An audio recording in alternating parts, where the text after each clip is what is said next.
In time, Paul and Babe the Blue Ox left Maine and moved west to look for work in other forests.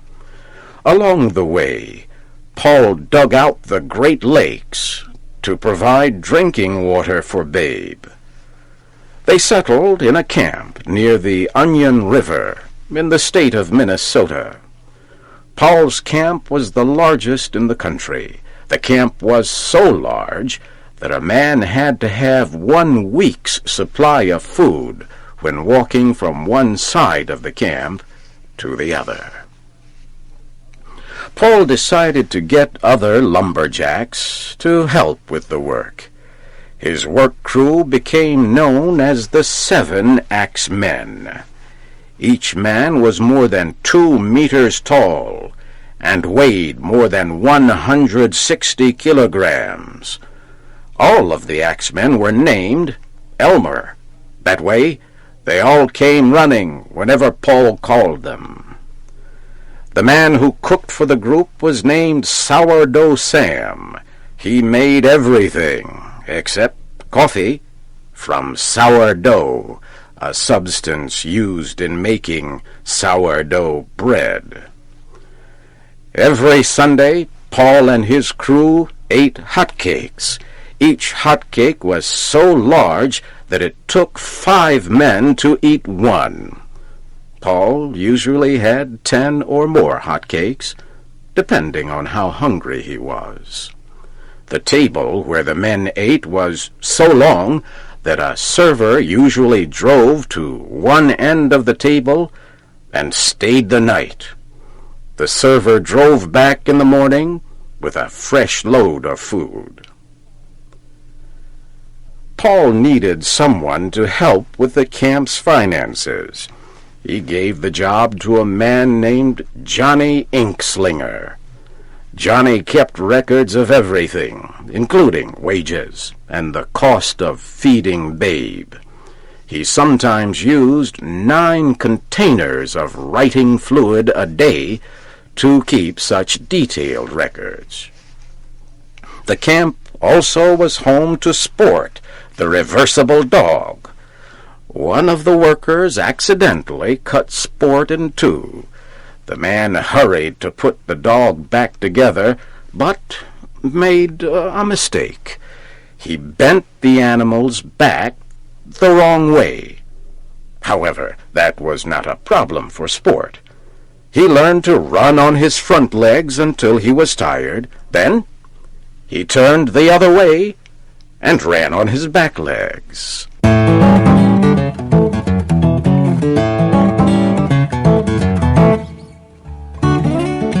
Big mosquitoes were a problem at the camp. The men attacked the insects with their axes and long sticks. Before long, the men put barriers around their living space. Then Paul ordered them to get big bees to destroy the mosquitoes.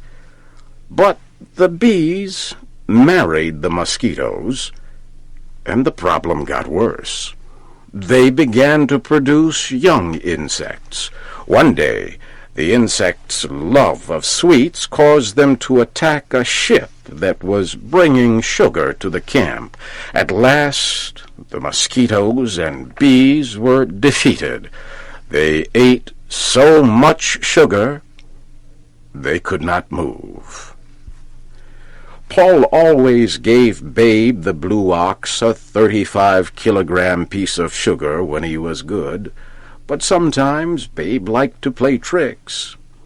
At night, Babe would make noises and hit the ground with his feet. The men at the camp would run out of the buildings where they slept, thinking it was an earthquake.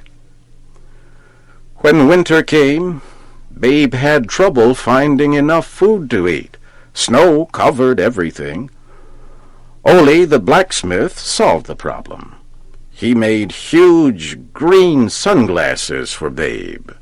When Babe wore the sunglasses, he thought the snow was grass. Before long, Babe was strong and healthy again. One year, Paul's camp was especially cold. It was so cold that the men let their facial hair grow very long.